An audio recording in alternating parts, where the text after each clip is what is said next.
Welcome to Conversations Live. For more than a decade, we've brought you the best in books, entertainment, celebrity interviews, and current events. When the movers and shakers of the world have something to say to you, they say it to us first. Here's your host, Cyrus Webb. Welcome back, everyone, to Conversations Live. I'm your host, Cyrus Webb. Glad you all could join us once again. But for our radio audience tuning in at WYAD 94.1 FM and WYADonline.com, we're glad that you all can be with us. Also, tuning in to our friends at iHeartRadio and Amazon Music Podcast. We're glad you all could be with us as well. Megan Tady is joining us today. She's celebrating her brand new book. You guys are going to love this one. It's called Super Bloom. We're going to talk to Megan not only about the writing of the book, what it's like for her to bring the characters to life, especially the main character, Joan, and also what's going to like for her now to embrace being a published author and sharing her story with the world. Megan, congratulations again, and thanks for the time. Thank you so much. It's great to be here.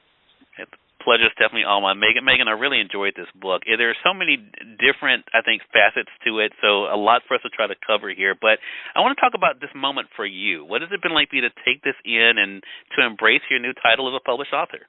Oh, gosh, it is a total dream come true. I've been working on this novel for 8 years.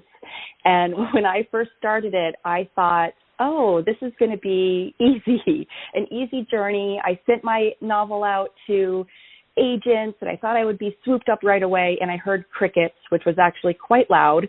And I realized I had a lot to learn, and I had to really buckle down and study the craft of writing. I have a journalism background, but I needed to really learn what I was doing, and it took a while to get here. So it is a total dream come true.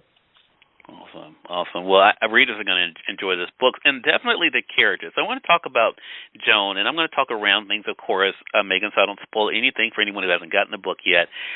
How much of yourself did you insert into Joan? And I ask the question because for our readers who don't know, the book is written in first person, so we're able to experience the journey along with the main character of the book, that being Joan Johnston.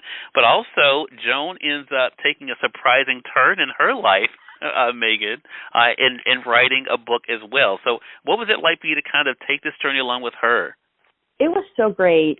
So Joan, for listeners, she's a massage therapist, and she works in Vermont, and she's about to get fired from her job at a luxury spa. And she meets a new client who's a famous romance novelist, Carmen Brons. And their meeting sparks Joan to begin to write a love story that she wishes she had had.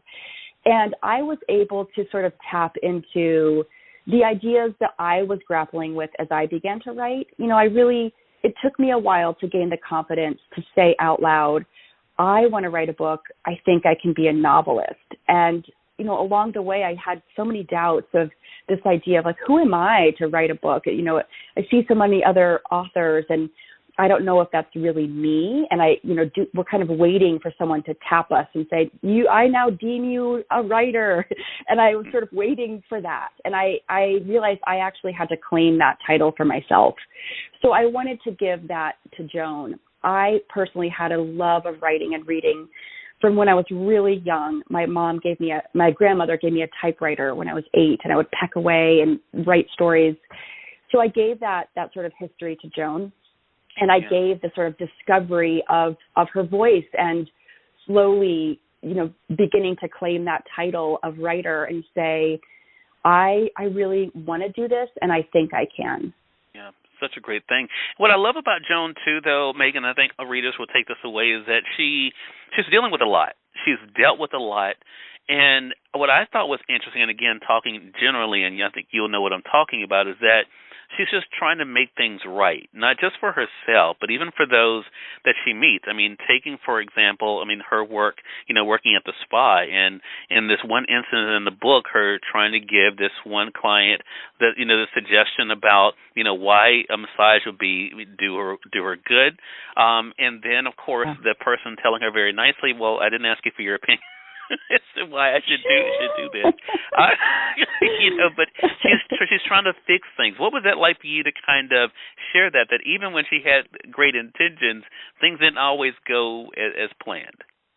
When the reader meets her, she's a little at the bottom of the barrel, and she's a little bit grumpy, but the reader also sees that underneath that sort of grumpiness are good intentions and is someone who wants to get back to a former self who had a lot of love in her life for the things in her life. She's been sad and she's been grieving this loss. So I did want to give her moments to be able to help people around them and then feel bruised by what she was receiving back. And then she kind of hits back even harder and has moments of self-reflection where she says, gosh, I don't like how I handled that. And I've got to change it. I've got to figure this out. And that's what sets her on this path to write this story. She's got to do something different, channel her grief in a different way. And that's telling the story she wishes she'd had. Yeah. There's also a great character. I have to mention this as well, Megan, and that is Cher. I love this conversation. And what I love about Joan, too, and I think readers will, too, is that she is someone who is teachable. She's not someone who thinks she has all the answers. Even in that instance I mentioned, she hasn't thought about in this particular client's situation about because of the condition she was in at the time, maybe being in a certain position, wasn't something that was comfortable or even taking suggestions at the time. There's a great conversation, though, that Joan has with the character Cher in the book, and it goes to that whole the grass is always greener mentality that some people have. And Joan looked at Cher as having a certain type of life, and Cher had to kind of let her know it's not always what you think. And I love the fact that Joan says to her about herself that she has so many problems, and Cher says, no, but you perceive that you do. What was that like for you to kind of get her to kind of see herself better? Because even in another part of the book, there's so much I want to talk to you about, but I can't because I don't want to spoil anything. but I love the fact that she kind of comes into her own and realizes, hey, I don't have to be in the shadows. I can embrace the greatness in myself. What was that like for you to kind of have characters like Cher share that with her? Writing a character who transforms over the length of a book is difficult because you want to show it happening. You can't tell your readers it's happening. That's cheesy and it's boring. So to strike the right balance where she has these aha moments without sort of saying, I'm having an aha moment, it's difficult.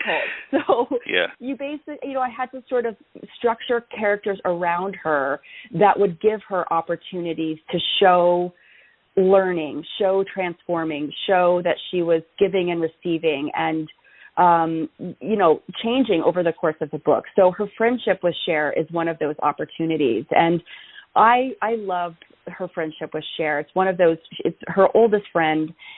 And it's one of those friendships where suddenly things go awry and you can't quite understand, why are you suddenly not talking to each other? Wait, why did I just send a hashtag emoji, blessed without saying anything, kind to my friend? What's happening here? And it turns out there's actually a lot going on between them underneath the surface. Yeah. Really not understanding each other's lives. Yeah. So many great things. And that's why I think the title Super Bloom is so great for this book in so many ways, Megan. So, again, congratulations to you.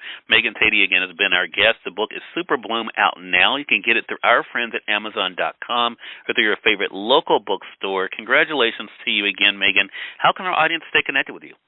So I am on Instagram at Meg Tady, Tady, or my website, megantady.com. All right, Megan, congratulations. I'll be hitting you up on Instagram so we can follow up this conversation because there's so much I would love to be able to discuss with you, and definitely looking forward to speaking with you again, okay? Okay, thank you so much. More than welcome. And we thank your audience for tuning in to another great segment of Conversations Live. Until next time, I'm your host, Cyrus Webb, saying as always, enjoy your day, enjoy your life, enjoy your world. Thank you all for choosing Conversations Live. Now let's go make today amazing. Take care.